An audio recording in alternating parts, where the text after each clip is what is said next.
Сайн байна уу? Ка байна. Өнөөдөр би дадал хэвшил тэмээ зуршил тэрний тухай жижигхэн ярих хүсэлтэй байна. Тэгэхээр бидний хийж байгаа бүх зүйл бол дадал зуршил гэж ойлгож болно. Шүдээ угаах нь бидний дадал болсон байдаг. Тийм ээ. Үсээ самнах нь дадал болсон байдаг. Хоол идэх нь дадал болсон байдаг. Тийм ээ. Өглөө эрт босох тэр цаг нь дадал хэвшил болсон байдаг. Тийм ээ.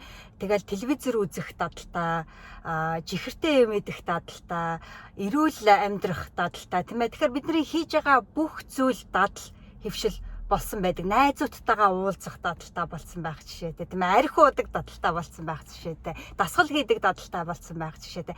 Бүх зүйл дадал зуршил. Тэгэхээр та өөрийнхөө хийж байгаа бүх үйлдэлүүдийг хянаад үзээрэй. Тэр бүгд нь чинь дадал зуршил, дадал хэвшил болсон үйлдэлүүд байдаг. Бид нар бүгдээрээ тэр дадал хэвшил болсон үйлдэлээ өдрийн өдөрт тийм ээ өдөр болгон тэрийгэ давтаж хийдэг.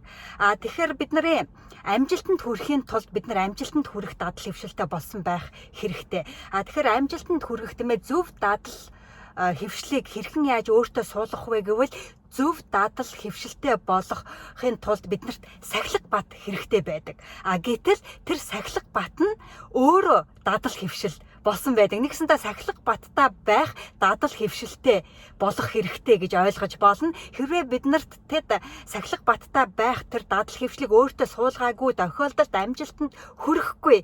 Тийм учраас хамгийн түрүүнд суулгах дадал хэвшлүүдийн нэг бол сахилга баттай болох дадал хэвшил байгаа юм аа. Тийм учраас өнөөдөр өөртөө анхаарал тавьж байгаад та өнөөдөр амжилтанд хүрэхэх ямар дадал хэвшилтэй болмоор байна вэ?